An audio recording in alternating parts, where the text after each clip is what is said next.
Hello everybody and welcome to our complete Battle for Zendikar set review. I am Evan Irwin. I'm Brad Nelson. That's right, we're here to talk about every single card in the set. Today we're going to talk about the white cards. We're going to kick them off with Angel of Renewal. This is a white and 5 colorless 4/4 flyer, Angel Ally, which is important. When Angel of Renewal enters the battlefield, you gain 1 life for each creature you control. Now there's a huge life gain theme amongst the white cards, and particularly the black cards, and we'll get to those obviously. But Brad, how do you feel about sort of the pickability, the playability of Angel of Renewal? I actually think Angel of Renewal is this crossover theme of allies and life gain that makes for really powerful decks in the format. I think this is one of the cards that every ally or life gain or a mixture of both is going to want at least one of these copies. So I haven't played this format. I'd still take all the good removal spells over Angel of Renewal, but this is one of the top creature picks on my list right now going into the pre-release. Yeah, I mean it's a 6-mana 4/4 flyer, so like that alone is a fine man. Yeah, and even the common version from Origins, I can't remember the name obviously, but it's a 3/3 for 6 and it gained 3 life. This is just a strict upgrade to that, even though you're guaranteed 3 life. Because if Angel comes into play alone, you only get one life out of her. Mm-hmm. But the one thing I'm just still a little weary about with this card though is I thought that Avacyn was the only place where the angels had the halos over their eyes. Yeah. I don't know if this was just an angel theme from all the universes. Yeah, there's some, I don't know. I mean, like, I haven't read the lore yet. I'm sure there's some really cool reason, and it makes sense that they did it both in Innistrad and they're doing it here, and that's fine. But, like, angels don't like to look at stuff when it's bad. That was sort of the theme of Avacyn Restore, which is, like, they didn't want to look at the blight, or they didn't want to look at the awful things that were happening, so as a result, they were just like, boom. Well, what's awful that's happening on Zendikar? Well... Is there? No, everything's fine. Everything's totally cool. Yeah, it's just peaceful. Yeah, I thought there was nothing wrong. Nothing's wrong. Everything's great. So let's move on here to our Angelic Gift. This is a white and a colorless aura that enchants a creature. When it enters the battlefield, you get to draw a card. Yay.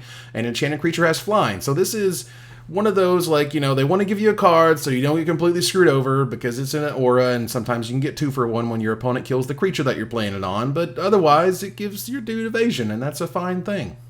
Yeah, and it replaces itself. I think that Angelic Gift is an upgrade to Stratus Walk, obviously without the clause that Stratus Walk creatures couldn't block on the ground. Sure. And maybe it's both ways, because I've definitely Stratus Walked my opponent's creatures and kept attacking. Sure. But so this one you're just going to play on yours, and that's it.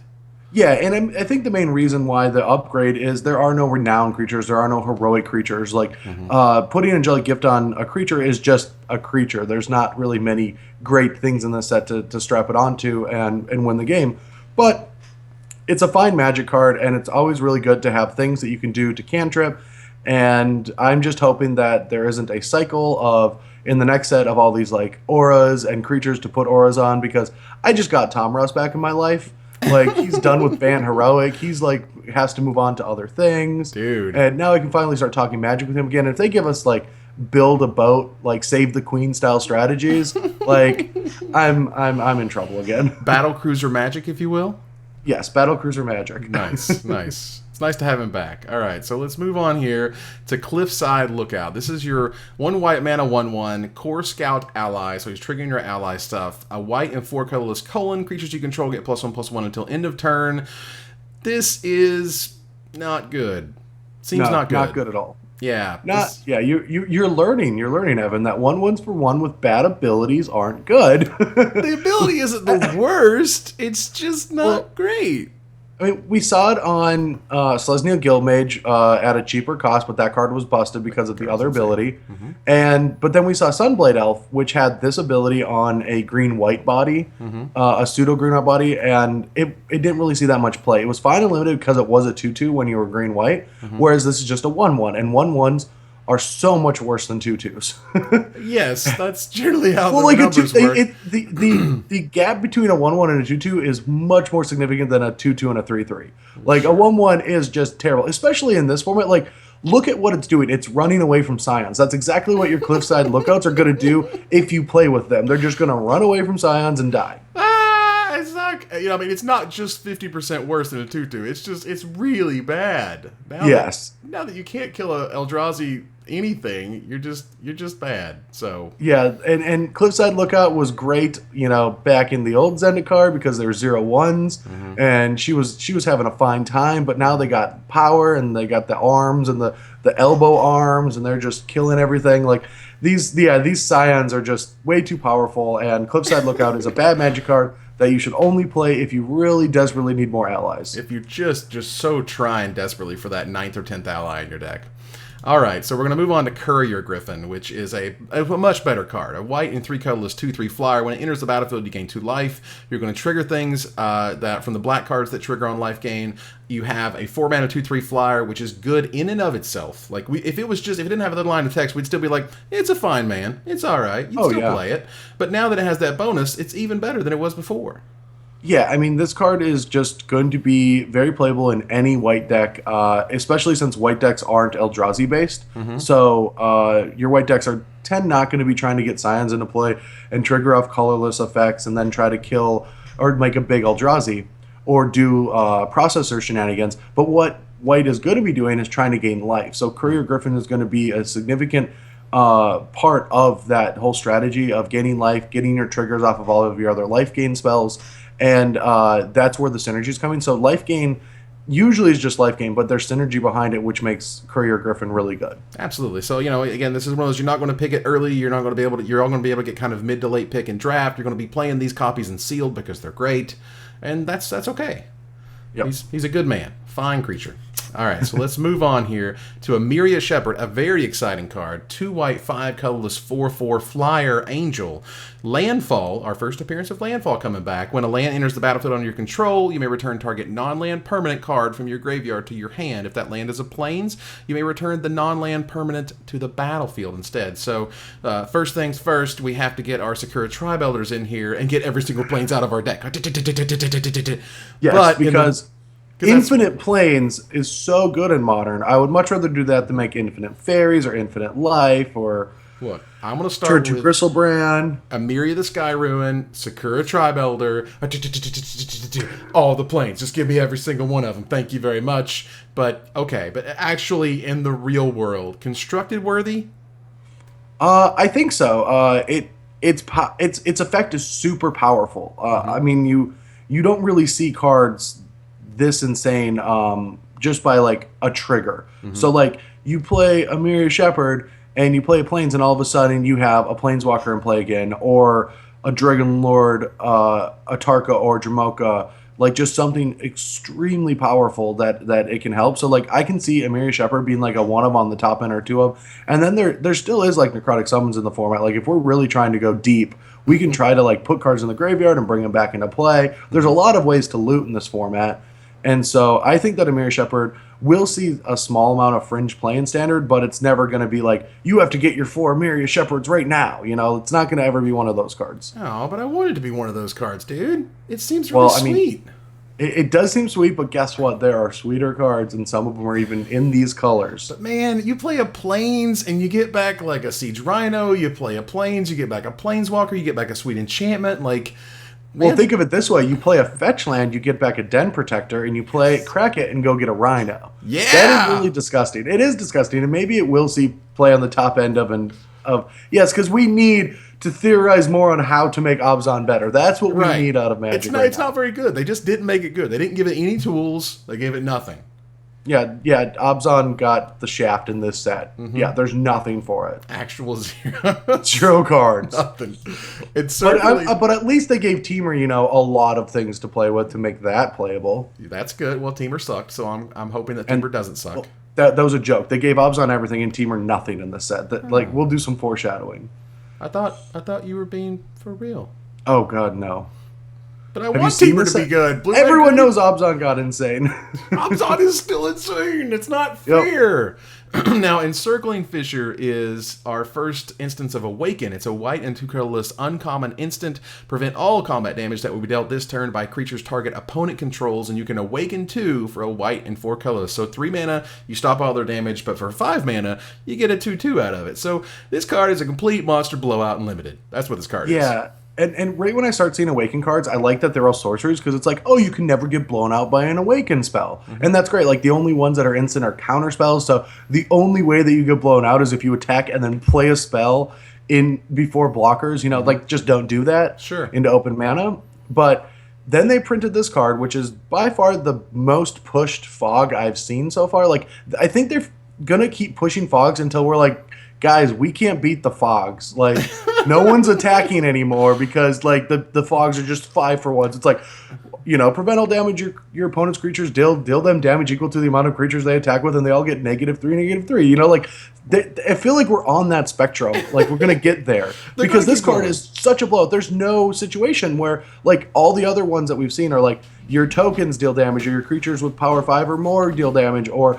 You know, if you have Ferocious, then you get the Encircling Fissure wording. But now it's just, nope, their guys just don't deal damage. Yours do. You even get a 2/2 out of the deal. Like, move on, the game is over. Well, I mean, there's no more Howling Mine. There's no more, what was the something of Crewfix, the one that would draw you cards too? It was the Howling Mine. Oh, Dictative Crewfix. Dictative Crewfix. You know, so that stuff's gone. And really the power of the Fog deck, you know, of the sort of the kind of Pillow Fort, you know, type of deck, is that you're going to keep drawing cards. You're going to keep drawing all these Fogs, and this Fog is terrific. But if you can't put it in a shell where you're drawing extra cards, does it matter? No, but it's mostly like, I'm not saying for constructed, I'm saying for limited. Like, Fogs and limited are usually not that good, but this card is a main deckable card. It's very good. Oh yeah. It's unbelievable. But in constructed, sure, yes, there is no more Turbo Fog. They just made mill cards so good that you can actually play them, because the last 2 constructed GPs in America were won by mill decks, like actual mill decks. Like, that is a reality we live in, where we have Michael Majors milling people out with Sphinx's Tutelage, and then a month later in Modern, we have that stupid artifact deck winning the tournament. Lantern Control for the win. Yeah, I mean, certainly in Limited, this thing is an actual bomb. This, to me, is the way that your white decks are going to be able to beat those crazy Eldrazi decks, because they're going to be playing these huge monsters, and they're swinging in, and you're like, yeah, whatever, those do nothing, then I'm going to kill you with my flyers. Yeah, they're going to all team up and just quadruple block an Eldrazi, and then play Encircling Fissure, make another 2/2, and that's probably going to be the game. Sure. All right, so let's move on here. We're going to talk about Expedition Envoy, Savannah Lion number 322 at this point. It's a white mana 2/1 that is uncommon. It is, however, a human scout ally, and it loses to an Eldrazi Scion, which I think means it's kind of by default bad. Yes, I completely agree with you, but I have a pop quiz for you right now. Here we go. How many 2/1 creatures can a mono white deck play in Standard right now? So Gideon and his buddies, how many buddies does he have? How many bros? Like so if there's like 3, like 12? Something like that? Okay. No, you're 60% there. 60 so like 16? No, you were 60% there. Oh. Now you're 80% there. 20? 20. You can play 22 ones in a mono white deck. Wow. We've got Mardu, whatever the 2/1. Right. Kithian. Yeah. Expedition Envoy. Dragon, whatever. Okay. There's a soldier one, and then there's an anti-dragon one, Dragon Hunter. Sure. And then there's Brawn Stable. Oh, not the artifact. The artifact nice. 2/1, yeah. That So attack alone. Kithian could have, 19 other bros, including 3 more Kithians, in a Kithian deck. Like, I feel like that might be a gimmicky deck. It's like, I'm just going to flip Kithian as fast as possible and still lose because my deck's filled with 2/1s. But it is possible to play 20 2/1s for 1 mana in Magic now. And I'm thinking back to when the first time I got to play with Savannah Lions in Standard, I was like, this is the greatest feeling in the world. Okay. And that's back when the dual lands came into play untapped. Yeah, they did. Dude, you could play Armageddon. Remember that? No, that was way before my time. Oh, no, dude. I was there. I was there when I got to play Land Tax. I got to play my 1-strip mine. I got to play Armageddon. I got to play, Elvish Archers and Savannah Lions. It was great. That was my jam, dude. That was my jam. Yeah, and now they're just common creatures that... Whatever. Savannah Lions was rare, by the way, for those who were unaware. Like, that was a rare card. It was worth money. People were really excited to get it. And that was, back when creatures couldn't be good. So any creature that looked decent, everyone was flipping out over. So, Yeah, that makes me a little sad. Expedition Envoy, however, if you're looking for ally triggers, is this better or worse than the other one drop we saw, the Cliffside guy? Oh, well, significantly better because it has 2 power. So it's going to deal more damage in the early turns before the opponent sets up. And that's going to be significant. And also trades on defense a lot better. So, like, they can't attack. If they don't want to trade with their 2/2, like Ingest Creature, then they can attack into the 1/1, but they can't attack into the Envoy. So this is significantly better. Okay, so this is somewhat playable, depending on sort of your deck makeup type thing. Yes, if a card costs the same mana, the one that has more power and toughness usually is better. Right, and the ability just isn't good enough to make it better than this card. So 5 mana for +1/+1 on your team tends to not be good enough. yeah, so we have Felidar Cub. This is our latest Kami of Ancient Law, a white and a colorless 2/2. It is just a cat beast. It is not an ally. This kitty cat, it don't play well with others, but you may sacrifice it to destroy target enchantment. So not only does this have what could be constructed applications, because you need some enchant removal sometimes with your beatdowns, ultimately just a good solid bear that is always playable. Yeah, I mean, it sucks because white doesn't really have a disenchant. That's not already something that could be disenchanted. And but Felidar Cub also really works well with Ojutai's command. So like if a Jeskai deck really needs to be able to kill Sphinx's Tutelages or Jeskai Ascendancies or things of that nature, this card's going to be able to do that. And outside of that, like these are just, they have to be printed now, I guess. Like this is just Magic has decided that 2/2s for 2 that sack to destroy an enchantment are worth having because this is, every set has one. Yeah, I mean, there's like a dozen or something now. And back in the day, it was like, oh my god, this is amazing and incredible and blah blah blah. But like now, it's like, all right, it's just another bear that can sack kill enchantment. Okay. Back in the day, we had War Priest of Thune, right? Like that one was great. Yes, War Priest. That was the 2/2 that actually came into play and destroyed an enchantment. Yes, and that one was sweet. So yes, Felidar Cub. It doesn't give you kind of your chocolate and your peanut butter. It only gives you A or B. You got to pick. And both are really low brand. like generic, great value. Very generic, yeah. Yeah, not even like Jif or Skippy or anything. All right. They have the name of the place you're in. Felidar Sovereign is a once mythic, now rare, 2 white, 4 colorless, 4/6 vigilance lifelink at the beginning of your upkeep. If you have 40 or more life, you win the game. Yay! A reprint that nobody asked for and nobody really wanted, maybe except for the commander players who were like, I wish this thing were at mythic, because in that format where you start at 30 life, you gain 10 more and you keep this guy out, well, high five. But, ultimately in terms of any other playability, not really constructed worthy, but I'm happy to always play it in my sealed deck. I'm not unhappy to even draft it. It's a good man. It's a fine creature. It's just it's just like, why? I just don't get it. I just don't understand why. Well, they went with a lifelink theme in the format, so they wanted more lifelink rares to go with, like powerful, repetitive lifelink triggers that's really good. And the lifelink theme in this set isn't even that bad. So I think that's why. But yeah, like for standard, the only possible like magical Christmas land scenario I could think of is with Mastery of the Unseen and just like gaining a bunch of life and flipping up a sovereign right before you untap. So you're like, hey, if you don't have an instant removal, I win the game. And then you never have to attack with your Mastery of the Unseen deck. So that's it. But yeah, when I saw that card, I was just like, actually the first time I saw it, I was like, this is a weird design. And they're like, it's a reprint. I'm like, it's a reprint? Like, I forgot. It was so boring last time. I completely forgot about it. And it was even in the original Zendikar block, which is kind of neat. But yeah, I mean, it's long-lasting kitty cat. Yes, it is. Being able to manifest up a Felidar Sovereign and gain up to 40 and just win the game is actually pretty sweet, though. I don't think it's ever possible, but it's still really sweet. Maybe there's a way with all those fogs. You know what I'm saying? Well, I mean, don't you remember the finals of GP Miami? Well, like, sure. You gain a lot of life. Yes. Or the match between Michael Majors and Sam Black where they had a combined total of like 900 life. Yes, and it was one of the most grueling things of all time. Yeah, sure. Great. That's what we need in standard right there is grueling 2-hour-long matches that are untimed. Fantastic. Next up, we have Fortified Rampart, a white and a colorless 06 defender. The end. Not good. Yeah. Nope. Bad card. Like when I saw this card, I was just like, you see the little Eldrazi Scion trying to break through, right? and I feel like yeah, this gave me flashbacks to Pacific Rim, where it's like, if anyone hasn't seen that movie, it's about like these things called kaijus, gigantic monsters, Godzilla-like monsters, coming from the ocean to kill the planet, and we like can take them down, but it takes all of our resources, much like Magic, where you like quadruple block an Eldrazi to try to kill it. Right. And so they decided to build a wall around the ocean to keep them out. And then the first time one of them came out of the ocean, just destroyed the wall. And that's what I feel like Fortified Rampart is. It's like, what are you trying to keep out? Because this format has gigantic monsters in it. Like, they don't even have to try; they just have to attack. Yeah, I think this is sort of that sort of, you too can relive the storyline of Seagate, because Seagate is like the big city in Zendikar, and it got completely smashed by the Eldrazi. And so you too can be completely smashed by the Eldrazi by playing your own Fortified Rampart. Lol. All right. Moving on.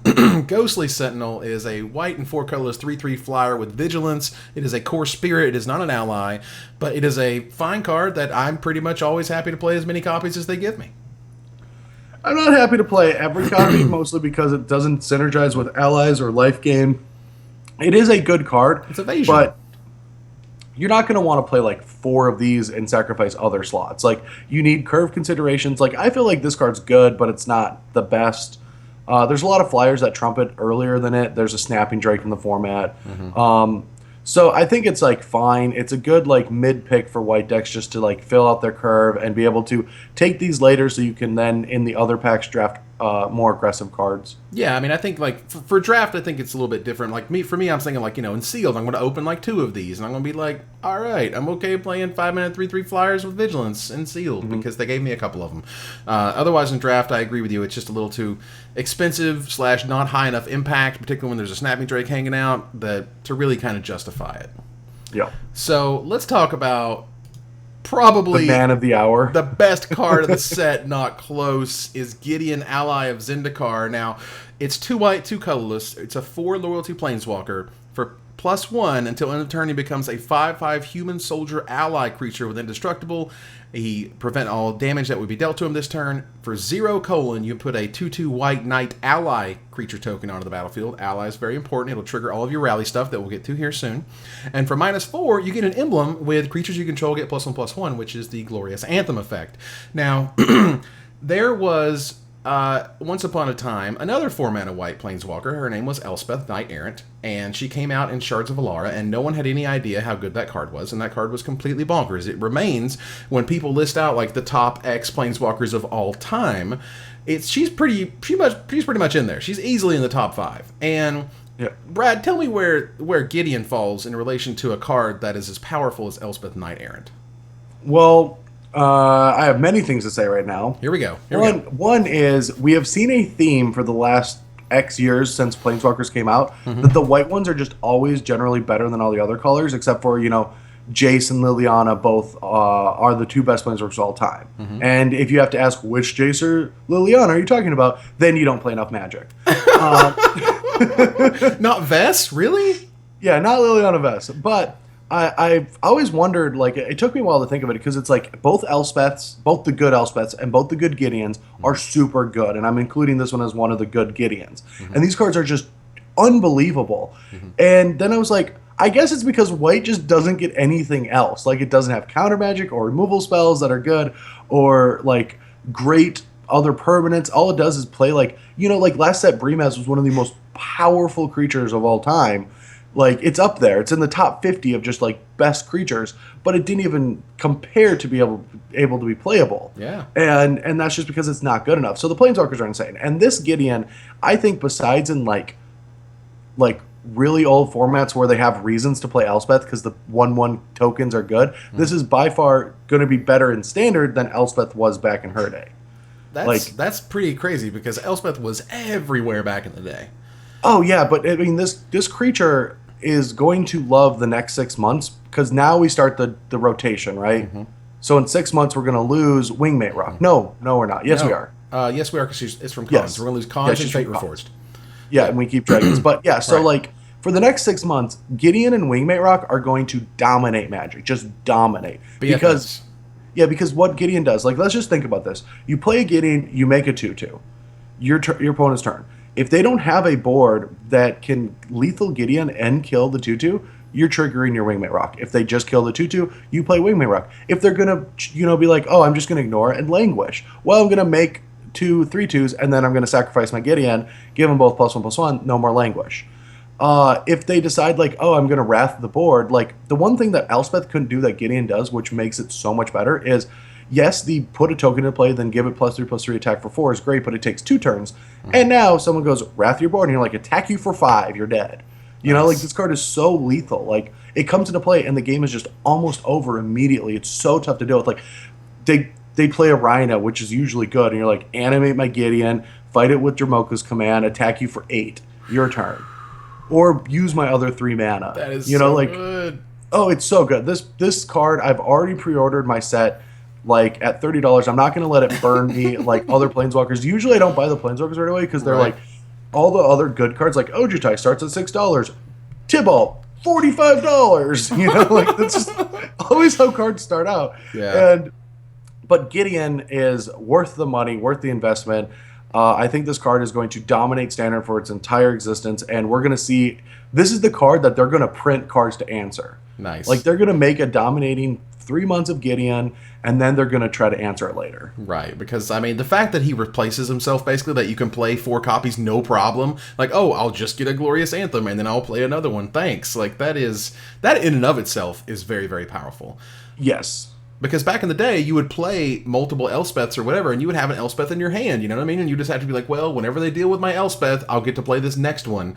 But now, it's like, I'm okay with me getting rid of this guy so I can just replace him and then start making 3/3s instead of making 2/2s. And the interaction with Wingmate Rock, like, the fact that he's making an ally is going to trigger all of your ally stuff if that matters. Now, I will note, for the folks at home who are unaware, his +1 will not trigger any any rally abilities, because at that point, he's already on the battlefield, he's not entering the battlefield, and you don't gain those triggers. However, his token will, and that could possibly matter. I don't know so much about the rally triggers we have in this set, but I can imagine there's going to be even more powerful triggers coming up in Oath of the Gatewatch, and yeah, this card is bananas. It is the stone cold. It is very bananas. It's by far the best card in the set. I've been playing a lot with it and testing for the Pro Tour, and it's no secret, like, I am winning almost every game I cast this on turn 4. Like, we're trying to figure out how to beat it. It's really difficult, and I used to be the we must beat the best cards guy, but now it's so much better just be like, I'll just play the best cards. Like, and if the best cards beat me, like if I can't beat a Gideon with my own Gideons, well, that's how the card was printed. Right, so what you're saying is Teamer is going to be the #1 deck. And then... Oh, for sure. Right, and then Gideon's just going to try to get in there. Just going to try to make it happen. Yeah, Obzon isn't going to be winning every game. That's just no. Nope. I don't want to, Gideon plus all the good removal. Even Obzon has the removal for Gideon in Obzon Charm. Right. And Jiroku's Command, and like Anafenza that can really attack at a Gideon. Like, wow. It has everything. Yeah, it's got all the goodies. So let's keep moving past the best card in the set. We're going to talk about his Reproach. Gideon's Reproach is a white and colorless instant. It deals 4 damage to target attacking and blocking creature. This is some of the premium removal that you have in white in the set. It is the removal that you're going to pick early and play always, and it's just a good fine Magic card. Yeah, I really think that this is just something you're going to be taking a lot very early in drafts just because of how good it is. And I mean, white doesn't really have that great of removal, so like this is the most pushed version of this removal spell. So I think it's a very good card. Yeah, I mean, like it's tough to say like too much about it. It's just like you're going to play it, and it's going to kill something of theirs, and you're always going to enjoy that. Because it's just a good solid card, and you should pick it early and play it always. So, Hero of Hello Goma Hello Fada is here next. The Hero of Goma Fada, a white and 4 colorless 4/3, a human knight ally. This is a rare with Rally, our first instance of Rally, which means whenever it or another ally enters the battlefield under your control, creatures you control gain indestructible until end of turn. And so this guy is almost strangely powered down a little bit. It's like, because he's only has 3 toughness, that's a thing, and you almost have to trigger his Rally in order to really like make him powerful. Is it just me? No, this card is really powered down, especially with, even if you get the Rally and your team's indestructible, the thing about new Magic, especially in the other colors, is that I don't really feel like there's going to be a lot of trading going on in the late game. Either you're racing for something or their creatures are really gigantic. So giving your team indestructible on turn 5 could potentially be good when it comes down.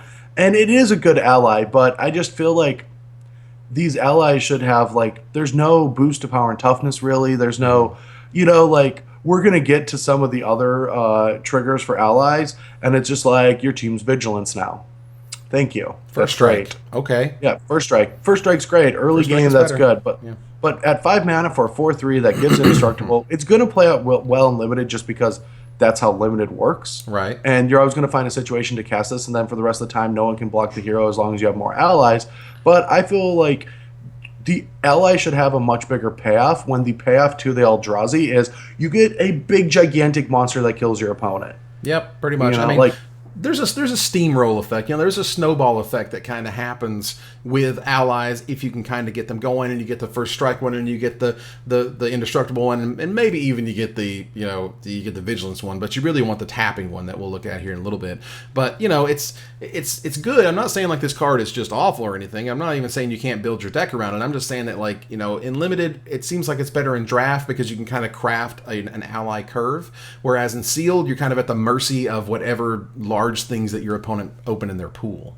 Well, yes. I mean, if I'm going to a Grand Prix, I'm going to concern myself with that. If I'm going to the pre-release, I'm casting Eldrazi. And if my 6-packs don't have an Eldrazi in them, for me to cast, I will walk out. Because I picked my side because this is an ally. I don't like the allies. I like the Eldrazi. I want the Eldrazi to win, or at least someone to win, so that we don't keep coming back to this plane. Nice. Not the biggest fan of Zendikar as a plane, and I feel like it's a push, like a plot device. They're like, oh, we just let them go for 7 years, and now we're coming back to beat them again, Right. and now they're all more powerful. So I just want the allies to die. So I'm going to be casting some Eldrazi. If they give us some of the watermark pins on Magic Online, I'll be taking all the Eldrazi ones. I'm Team Eldrazi. You are Team Eldrazi, buddy. You're Team Squiggly appendage. And multiple elbow arms. Yes, which is good. All right, so let's keep moving with Inspired Charge. 2 white, 2 colorless, instant. Creatures you control get +2/+1 till end of turn. Pretty sure this is a reprint. I can't remember from what set, but this is like your good old-fashioned, A, it can kill your opponent out of nowhere when you have 4 or 5 attackers, and B, you have the ability to just, you know, trade up amongst, like, you know, when you do, it's one of those things where, like, when your opponent makes the weird attack, and you're like, they have 4 mana open, you probably shouldn't block too much. You know, you probably shouldn't put too much in there. It's so tough because it could be this trick, it could be other tricks.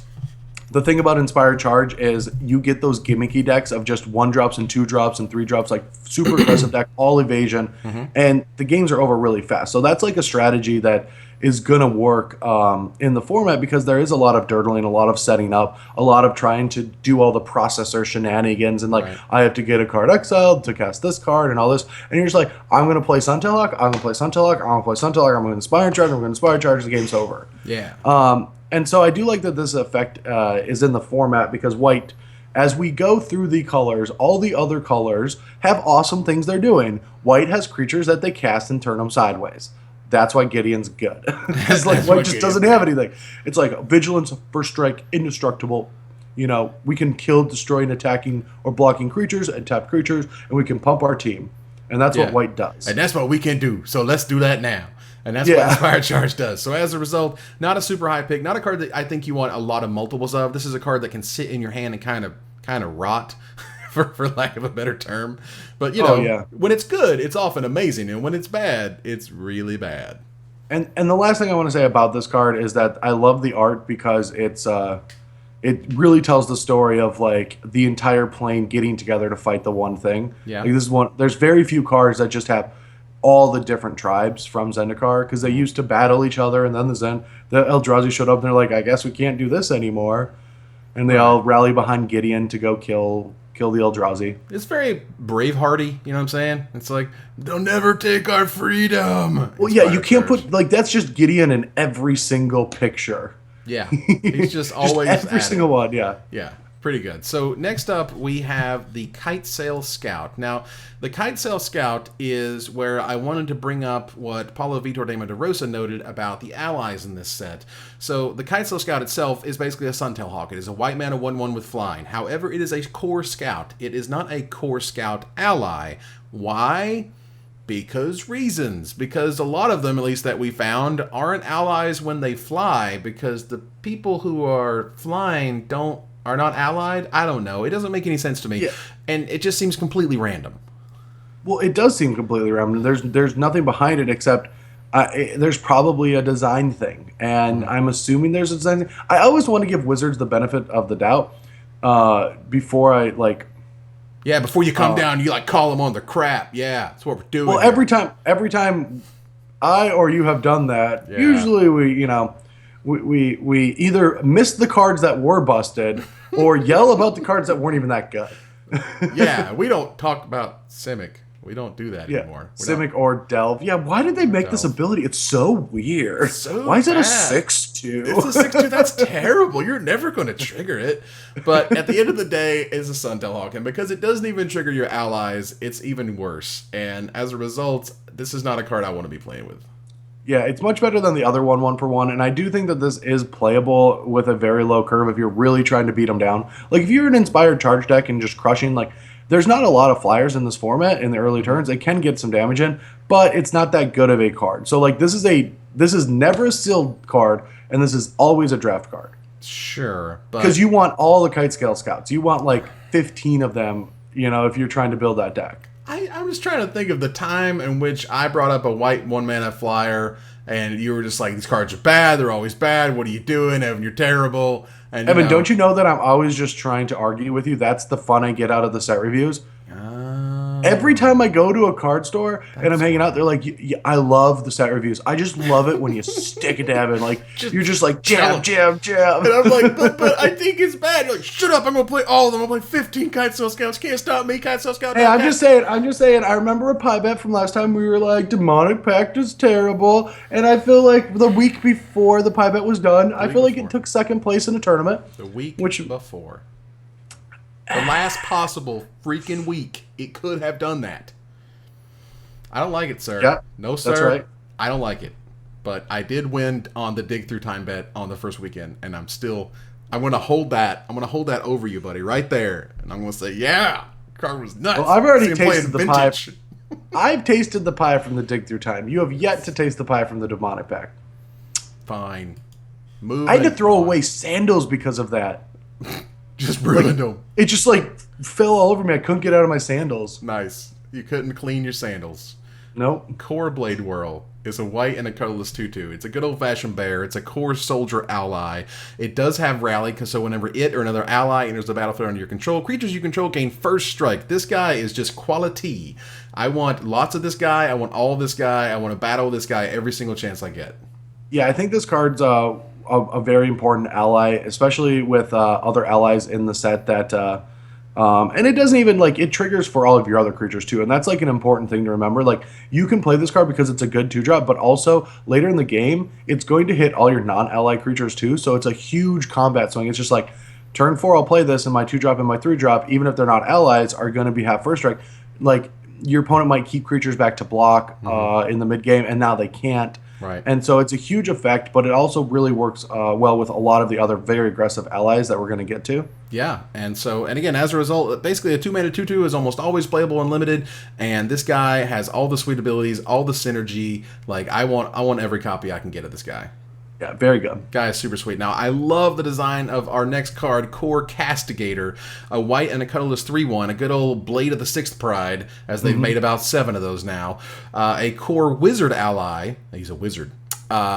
Core Castigator can't be blocked by Eldrazi Scions. The number one reason why we would be like, this card is so bad, you should never play this card. Well, they put the clause on there to make this card awesome. Now it's going to be trading up. It's going to be doing some serious damage. It's coming in on turn 2. I love everything about this card.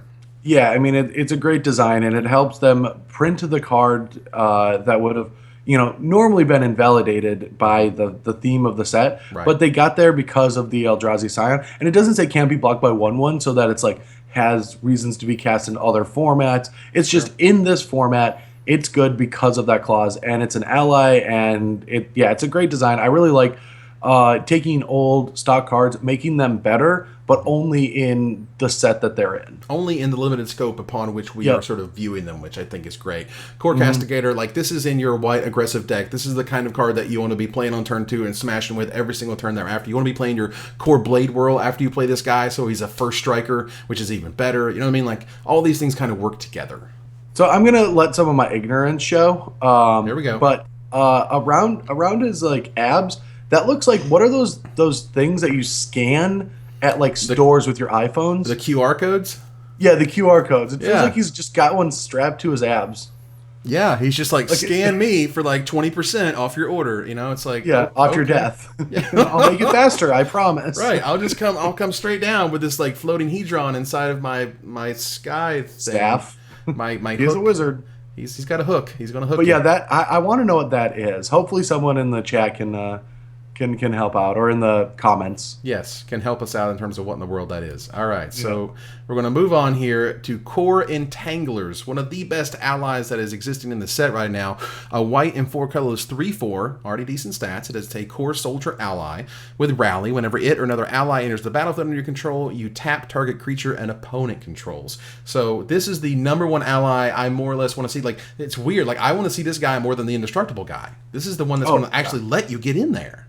Exactly. That's what I was thinking when I saw those two as well. Like, I want the one that stops their blockers, gets the damage actually in. Because if we're racing and your guys are indestructible, it doesn't matter if I chump block or block if I'm gonna deal you lethal.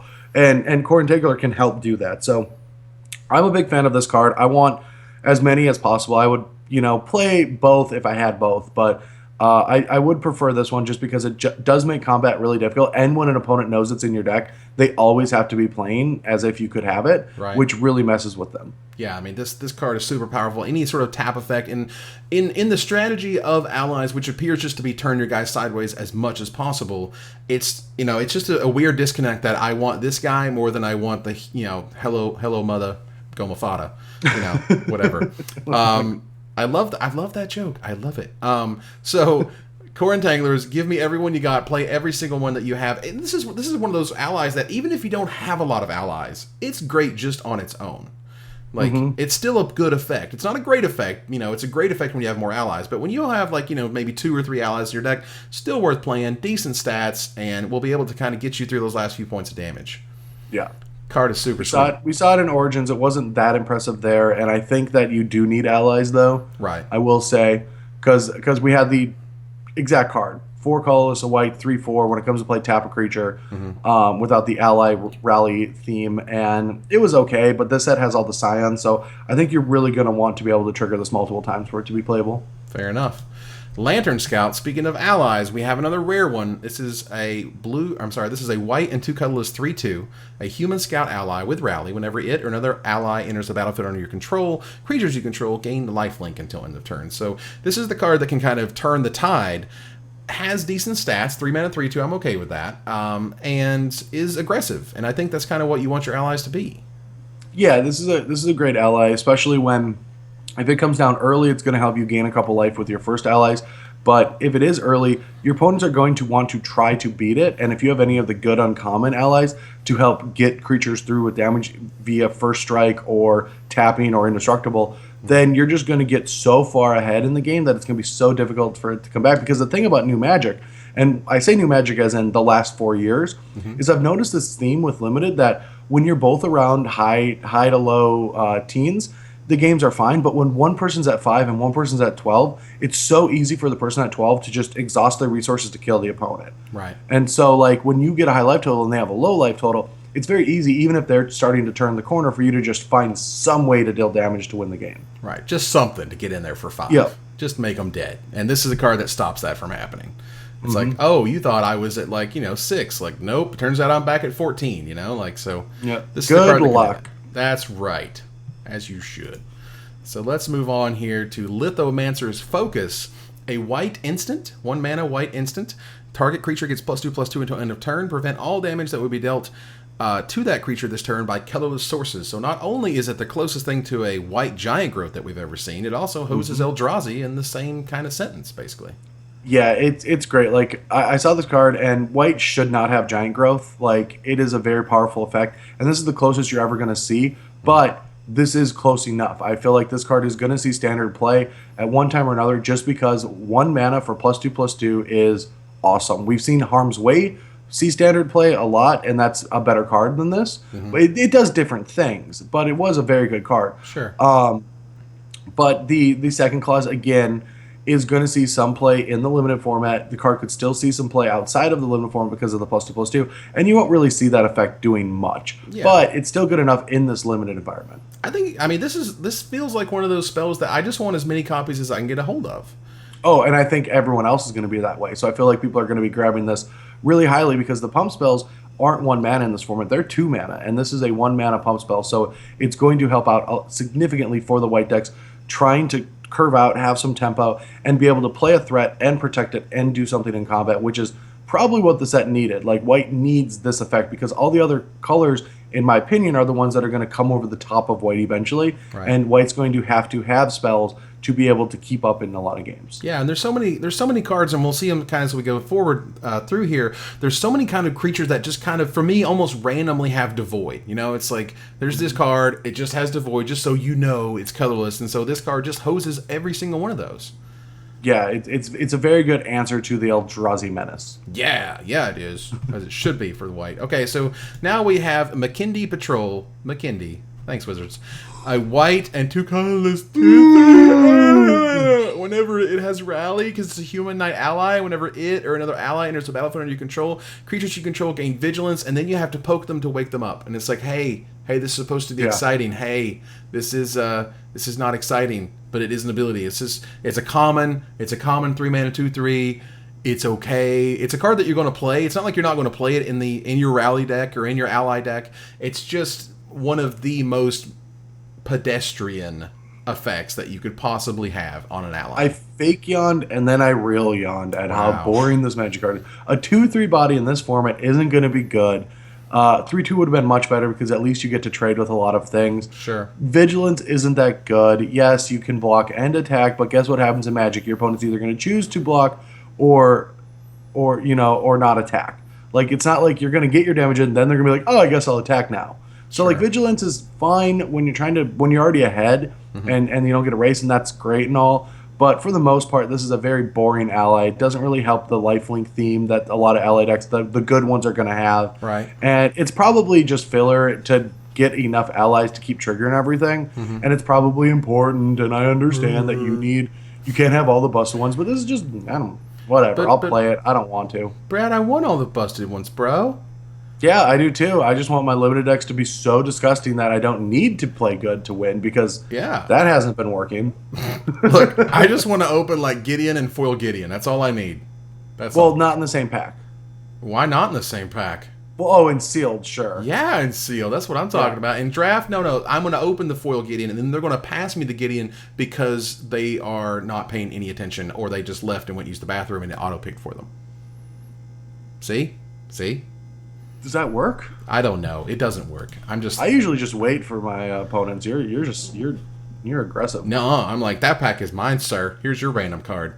Ondu Greathorn is next. Our white and 3 colorless 2/3 first strike with Landfall. Whenever a land enters a battlefield under your control, Ondu Greathorn gets +2/+2 until end of turn. So this is the first time we get to see every single color has a bomb landfall creature, and this is whites. And instead of the step links of the world, which begin on turn 1, this starts on turn 4 and technically on turn 5 when it's actually turning sideways. And it is super, super good. But it is not a card that just makes the format insanely fast. It is not a card that puts you that far behind. And it's a card that you can actually seems like you can actually deal with, which, before with the Plated Geopedes and the Step Lynxes of the world, you could just get so far behind in the first 3 or 4 turns, you just could never catch up.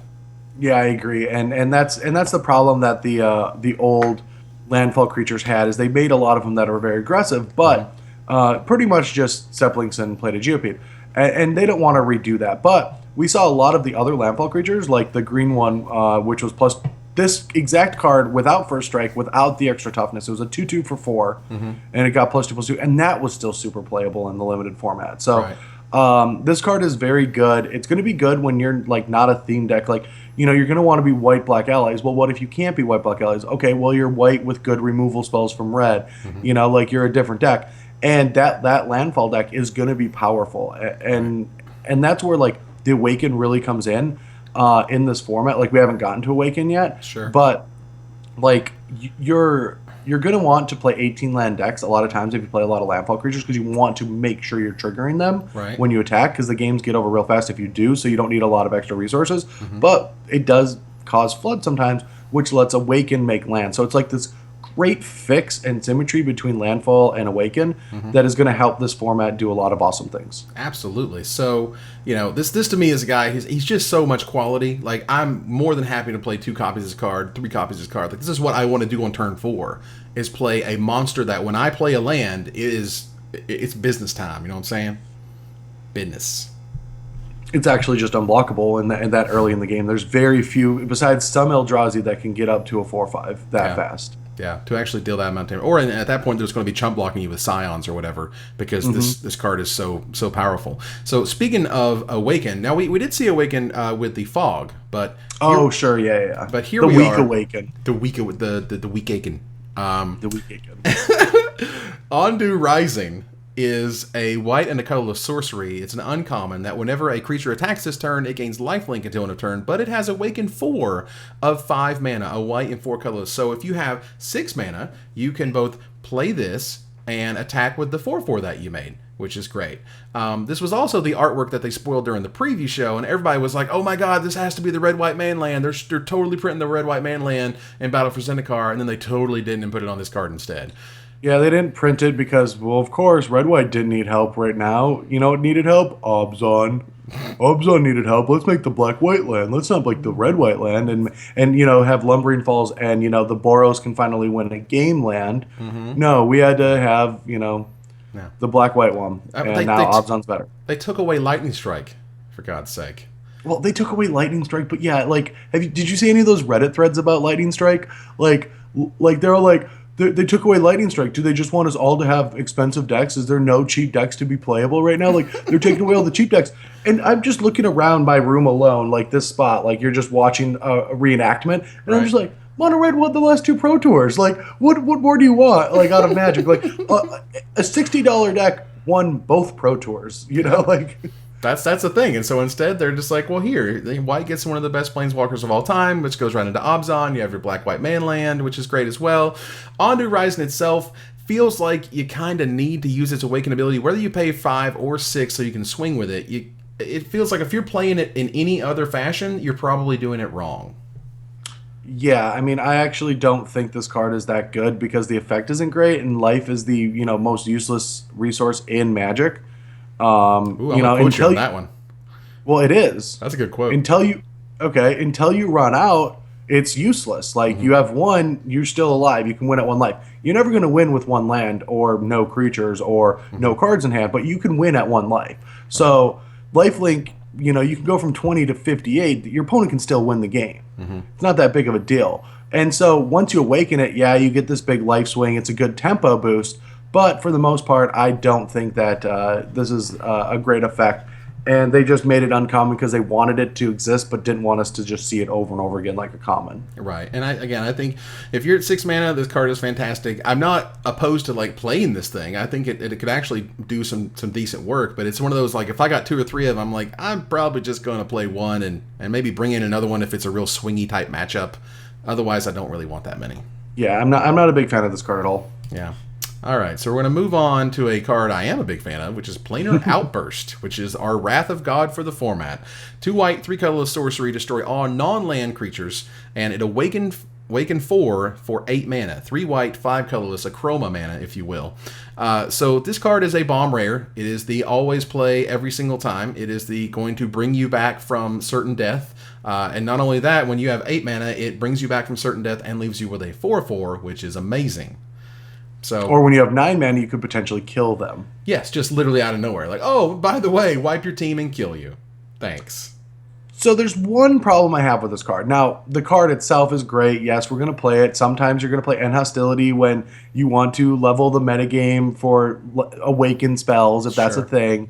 But, 5 mana Wraths are the new thing. Boring, yawn. Yes, This card's good. Play it if you want to kill creatures. But if you look at the art, I don't believe that a 4/4 land that just got animated could squash an Eldrazi. That's what they're showing us. What the Eldrazi are gigantic. Well, maybe it's squashing a Scion, right? No, because look at how big that is. They have everything, right? There's a creature or a human on there, so you actually know the scale. Okay. And the human's tiny, so that Eldrazi's gigantic. Right. And that land is bigger than a 4/4. That's a lie. That's like an 8/8 land. Look at how Nice. big it is compared to the tiny humans. So maybe it got awakened twice. Twice? Twice. Okay, fine. And Then it's a double awakened planar outburst. And then it's squishy squish. And then it's just squishing everything. It's just big squish. It's hard to say anything bad about this card. It's easy first pick. It's always playable. It's a card that is so good it will pull you into this color and sealed. And it's hard to say anything bad about the Sweet Wrath with the sweet upside. Yeah, very good card. Excellent card. Quarantine Field, kind of a weird one. 2 white, XX. This is a mythic enchantment. Enters the battlefield with X isolation counters on it. When it enters the battlefield, for each isolation counter on it, exile up to 1 target non-land permanent an opponent controls until Quarantine Field leaves the battlefield. So it's sort of the scaling Oblivion Ring. It is the super Oblivion Ring that is more expensive than Oblivion Ring. However, once you get to the 6 mana stage, it's double Oblivion Ring. Once you get to the 9 mana stage, it gets to, seems like, unfair Oblivion Ring type status. It's a very unique card. It's a very unique card. I think it's good. I don't know if it'll see standard play because, well, like a lot of them are good. Like I have been seeing that a lot of the enchantment removal have been great because they deal with Hangerback Walker. Sure. And for 6 mana, you do get to deal with 2 permanents, which is generally good. But I just don't like leave the battlefield clause of coming back into play. Like I understand we can't make Vindicates and Council Judgments and all these awesome cards. Sure. But why not? Why couldn't it Because just... they're overpowering, Brad. There's a reason why this isn't white XX. You know what I'm saying? Well, it could be white XX, and it could just say exile X permanents. Wow. Forever. Just forever. Because Would that be too busted? yes, it would be too busted. 4 mana sorcery to deal with 1 permanent, Yeah. and 6 to deal with 2. Yeah, I mean, it would be pretty nuts. I mean, it would be great. So, as a result, you have a card that's a little bit tempered because we don't want to overpower everything all the time. And so to get this out there, you know, we're talking about constructed applications because in limited this thing is ridiculously awesome. Huge bomb. There's not much enchantment removal. Yeah, you always want to play this thing every single time. Again, another card that can pull you into white because of how powerful it is and how game swinging it can be. Okay, great, get rid of your 2 huge Eldrazi. You might have a few Scion left over. Now I'm going to smash your face in. So that in and of itself is terrific. But in constructed, maybe? Yeah, I mean, it'll see some constructive play in its life. I don't know if it's now. It's probably in a while, but we have 18 months with this card. I do feel like it will see center play. It is very powerful. It's a 2-for-1 in white, which doesn't really get them. Mm-hmm. And Magic is a permanent game now. You know, everything's like not permanent as in like, well, we've been around for 23 years, so it's not going anywhere. Right. But like, it's just a lot of permanents are in play all the time on all sides of the board. So I do think this card's good. Good, because I don't like when spells are more powerful than our permanents because that makes the game kind of lame. I agree with that. And it makes it hard to explain things. It really is. It's like, what happened? Well, he played this thing, which triggered this other thing, and which lets him do this loop, and then he won. And like, no, he has his dragon, which he smashed that guy's face in with. Yeah, he counters a spell, but in response he thought twice, which then allowed him to cast a Mystical Teachings. Right, to go search for this, and that was not a great time in Magic, but we're past it. And we're going to talk about Retreat to Emeria, our first retreat. There is one for every single color, a white and 3 colorless enchantment. Whenever it has landfall, which they all do, and they give you 2 options whenever a land enters the battlefield under your control. This one lets you put a 1/1 white core ally creature token onto the battlefield. Ally is important. Next, you could choose to have creatures you control get +1/+1 until end of turn. To which I say I think this card is incredibly good and very playable. I say it's pretty blah. It's awesome. I love it. I love the fact that you can play it on turn 5 and immediately trigger it with another land that you play. I like the fact that it's pumping all your guys. You played on turn 5. You made a 1/1 that we've already said isn't good. That gave my on team turn first 1? strike. That gave my team indestructible. That tapped a creature. So you're just cheating. That gave me lifelink for all my dudes. All my dudes getting lifelink. Am I okay with that? What world do you live in where you have 4 creatures that cost more mana than this turn? What world do I always live in? Magical Christmas land. You know what I'm saying? That's where I'm living. That's my jam, bro. And as a result, Retreat to Emeria. I'm just saying, when you're able to pump your team, if you would like, you're able to make a 1/1 which triggers all your cool ally stuff. There's a reason this one is a little bit more expensive than the other retreats, in my opinion. Just saying. You're saying it's bad, aren't you? You're saying it's bad. Oh yeah, it's real bad. It's super bad. It's not even playable, is it? It's not playable. You know you're going to lose to this in the pre-release, right? And you're going to No, come I'm to not me gonna and you're going to be lose. like, I'm not going to lose in the pre-release. I'm going to smash face with my Eldrazi. It's going to be great. Next up, because I think this card is very playable and pickable. I don't know about, like, you don't want to pick it too early, but certainly I think you want to pick it earlier than later, because in a world of draft, when you can craft your curve and make sure these things are all triggering what you need to be triggering, this card gets even better. I completely agree with you. Royal's Retribution is that good. Royal's Retribution is a uncommon 2 white, 3 colorless instant, deals 5 damage as you choose amongst any number of target attacking or blocking creatures. This card is a huge monster blowout in Limited, where I am happy to pick this early if not first, and able to blow out my opponent as a result. Yeah? Cover all the angles there? I mean, Yeah. oh yeah, you covered everything. It's a removal spell that's good. Like, I don't know what to say about removal spells that are good anymore. Like, I could try to sound smart, but 5 mana could 2 for 1 them. It's really difficult for them to ever block or attack into 5 mana. Like, it's really good. Yes. It is excellent, and I love it, and I want all the copies that the Magic Gods will give me. All right, so Serene Steward is a white and a colorless 2/2. It is a good old-fashioned bear, human cleric ally. Whenever you gain life, you may pay a white. If you do, you put a +1/+1 counter on target creature. Now, we've already seen multiple things that are gaining you life in various forms, and whether it's into the battlefield triggers or whether it's an activated ability like we'll get to here in a little bit, like the ability to just say, oh, I gained some life. Oh, I pay a white. Oh, great, my flyer gets huge. Like, it is a very powerful card, and it's attached to a bear, which is always great. Yeah, and we saw like a Johnny's Primate be awesome before, and so like I think that this card's great. The be able to move around the counter is awesome, and yeah, like you said, at worst it's a bear. It's an ally. It triggers. We're gonna see like a theme where this could actually put a counter on itself the turn it comes into play later on. Nice. So yeah, I think this is just one of the best allies to bridge the ally life gain deck, and same with the Angel. Like, sure. I don't know what else to say about it. It's a very high pick for the ally deck. Yeah, pick it early, play it always. I want every single copy and seal that I can get. Go Serene Steward. Shadow Glider is next, a white and 2 colorless 2/2 flyer. So it's a Windrake. It is a core soldier. It is not an ally. Again, Wizards, why you doing this, guys? Why you making it weird? Brad, they're making it weird. I don't like when they make it weird. There might be so maybe the Flyers aren't allies because they gave up on the fight and they just try to run away. And the easiest way to run away is to fly, because Eldrazi don't really fly. Like the Overlords do, but like the other Eldrazi don't really get up in the air, right? Like Emrakul's actually the only one that flies, right? So Brad, cowards can't block warriors. I don't know if you knew that. But yeah, and these core gliders are not blocking anything. They are running away. They should be core soldier cowards. That's what they should be. Yeah, I feel like that's probably what they are. Is the ones that are flyers and are the ones that are too scared to fight, and they just ran away, and that's why they're not allies. That's at least what I would say if I was writing the stories. And maybe, you know, I mean, in terms of development, maybe they just shouldn't be allies because that's too many ally triggers. Then like literally every creature you're playing is triggering this ally stuff. Who cares about development? It's all about design. Ooh, it's all about it. Well, in this case, in terms of playability, this is a Windrake in white. It's always playable. I want all the copies I can get. Even if it's not triggering my ally stuff, it is still excellent on the curve and will always be good. Yep. So, there's nothing wrong with that. We're going to move on here to Sheer Drop. A white and 2 colorless sorcery that destroys target tapped creature. So it is Assassinate in white. And Awaken 3 for 6 mana, a white and 5 colorless. So not only do you have the insult, but you have the injury. You do. And the actual design, the flavor of this card is what sells it to me. It's like the Sheer Drop is when the land animates and you fall off of it because it's moving. Right. And you just like get lifted up while it like climbing up and then fall and die. Right. That's like just awesome to me.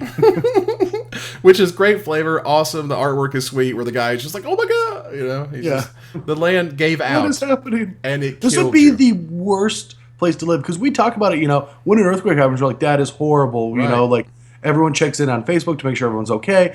And like in this world, it's like we had an earthquake and then it killed us. And then we all died. Yeah, we survived the earthquake, but then it started moving around and it just killed us. Right, and then the land went up like a couple 100 feet, and then we couldn't live anymore because that was a problem. Sheer Drop, very good, always playable. Like this to me is like, just one of the best removal spells that you can have in your arsenal because it just destroys something. It's not dealing damage, it's just kill it. I don't care how good, how big, how strong it is, just destroy it. Let's talk about something that does kill big and strong. Yeah, Smite the Monstrous, baby.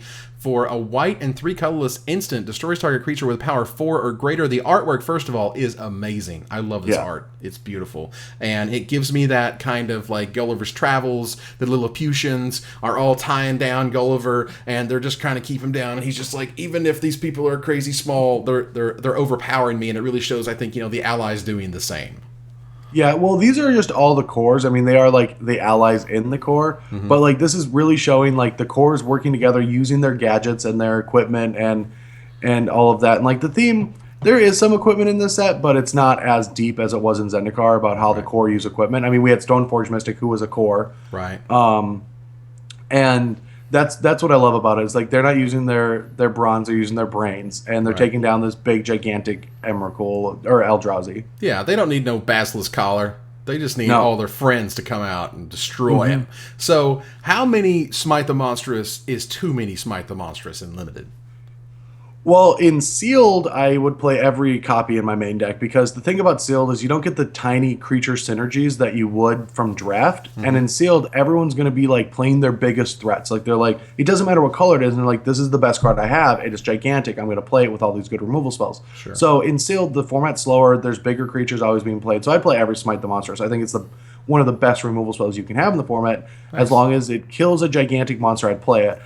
In Draft, I'd probably start one and try to have one on the board for the Eldrazi decks, but there's also then going to be a lot more aggressive strategies where the card is dead, doesn't do anything. Well, it can also kill a creature that's been pumped by, Inspired Charge or what have you. Yeah, but then you're really trying to set up a crazy situation that doesn't normally come up. Mm-hmm. Like, you don't want to be waiting around to hope that they pump their guy. Could you please pump your 2/2s so I could do something with my 4 open mana that I didn't play a creature with, but instead hope that you would play a pump spell? Yeah, that seems kind of awkward. Mm-hmm. You don't want that scenario in your life. All right, so we're going to look at Stasis Snare. Absolutely amazing Oblivion Ring-esque type spell.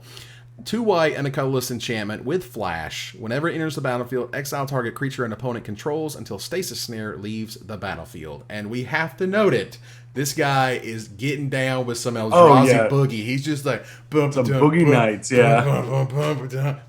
He is making it happen. He is staying alive, sir.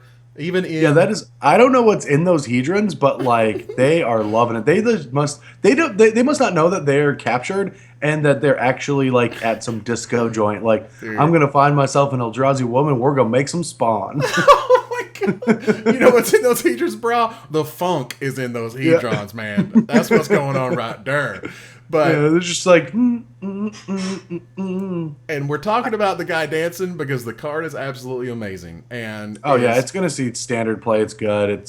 I think the card is phenomenal. It is fantastic. Play every single copy you can find in Limited, and you will always enjoy it, and it will always be powerful. You can do it in response to a trick or what have you, or you can do it just to get the best thing off on their side at the end of their turn. This card is incredibly good, and I can't wait to see the Eldrazi boogieing across Standard soon. It's so good. I like it. Yeah. All right. So the card's so good. Card is terrific. Stonehaven Medic, a white and a colorless 1/3, a core cleric, not an ally, just a core cleric with white. Tap, you gain 1 life. Now, as we've seen, there are plenty of things that are triggering on life. We'll see even more in black, where I think they kind of, mesh together really well, where the core and the vampires are just like, you know what, guys? Let's try not to kill each other this time. We need to work together. And this is a card that can surprisingly work in a variety of really cool ways. Yeah, this is the card that you're going to want to, patch up a life gain themed deck, but not have many allies. Mm-hmm.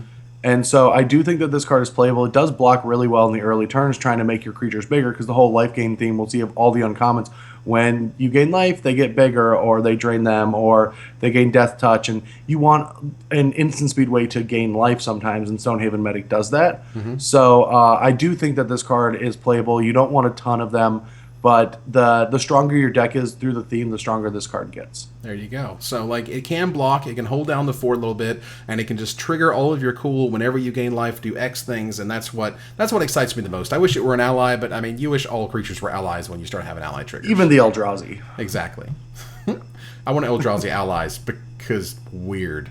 Yeah. Yeah, that's what I want out of Oath of the Gatewatch. It's just like an Eldrazi This is just turning ally. into Battlestar Galactica. We just don't know which side anyone's on. Exactly. Like they turn in, like maybe there's some more flip cards and like, Eldrazi turns into an ally and you're like, what? Or maybe like an ally turn, like, it has like the face, like the chest burst come out and it flips over into an Eldrazi. Wouldn't that be sweet?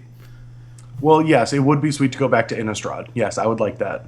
I would like to go back to Innistrad. I would too. That was good times. All right. So we're going to take a look at Tandem Tactics. They are in tandem. A white and a colorless instant. Up to 2 target creatures you control. Or I'm sorry, up to 2 target creatures, rather. Each get +1/+2 until end of turn, and you gain 2 life. And it's like, oh, BT dubs. Here's some life. Yeah, and this is just the, like, if you needed to use art to figure out, like, how to play your cards, this is the soldiers and the vampires have joined forces too. Yes, there's allies in all the colors, but this is the straight up, like, we're a life gain theme and we're going to work together. Because that's a vampire, right? Yeah, it certainly looks like one. Yeah. And it's, this is the type of card where you're just like, why does it randomly have you gain 2 life on the end of it? And then you start looking through the white cards, particularly looking through the black cards, and you're like, oh, that's why. Yeah, life gain, because that matters in this set. Sure does, and it's very good. So this is one of those tricks that seems incredibly playable. Yeah, it's good enough, and you don't want it to be much better because it's going to not only give 2 creatures pumps, so that could be a 2-for-1. Right. You could get a 2-for-1 out of this card, but it also the gain 2 life could potentially give you a 3-for-1 because you're going to be able to boost other things. So this card might not look that powerful because it's 6 power and toughness combined for 2 mana, which is like generic and just average, but with the combination of all of the different things that you could end up getting out of the card, it's going to be one of the main cards for the white-black deck. Nice. There you go, buddy. So we have the Unified Front, and on our Unified Front, it is a white and 3 colorless sorcery that is uncommon with Converge, our first Converge card, putting a 1/1 white core ally creature token on the battlefield for each color of mana spent to cast Unified Front. So I know I need 3 instances of Vigilance. That's what I need in my life. Yes, target. Yes, yes. Your creatures you control gain vigilance. Creatures you control gain vigilance. Creatures you control gain vigilance. Sounds great. Sadness on the stack. Sadness on the stack. Sadness on the stack. Resolves. Now, it's great when you're tabbing creatures. Not so great when you're gaining vigilance. Not so great when you're gaining first strike 3 times because it doesn't work that way. Neither does lifelink. But overall, kind of weak. Not great. Yeah, I don't think it's that good of a card. Like, especially in limited, it's going to be difficult to want to play 3 colors. Like, yes, we have Evolving Wilds, but we don't have much fixing outside of that. Right. And so the Evolving Wilds are also going to be really aggressively taken by the Landfall decks. So, like, I don't think you want to be converging that much in limited. Right. And it seems like this really is like a limited card. It's not made for constructed in any way. No. So yeah, this is just a card. Maybe it's better than I'm thinking. Maybe it's good, but right now I especially for people that are going like playing Seal before they draft, watching this, I just would not really bother with cards like this. I would just ignore them unless I have way too many allies to ignore. There you go. So we're going to end on sort of a down note with Unified Front, but I will say I think the white cards are very good in this set. They gave us one of the best Planeswalkers of all time, which I really appreciate. And, I think there's a lot of really cool strategies available in white for Battle for Zendikar. So, ladies and gentlemen, we appreciate you guys hanging out, watching us talk about all of the white cards in Battle for Zendikar. We'll be back shortly with all of the blue cards in Battle for Zendikar for Evan Irwin. Brad Nelson. We tap the cards. So you didn't have to. See ya. Bye.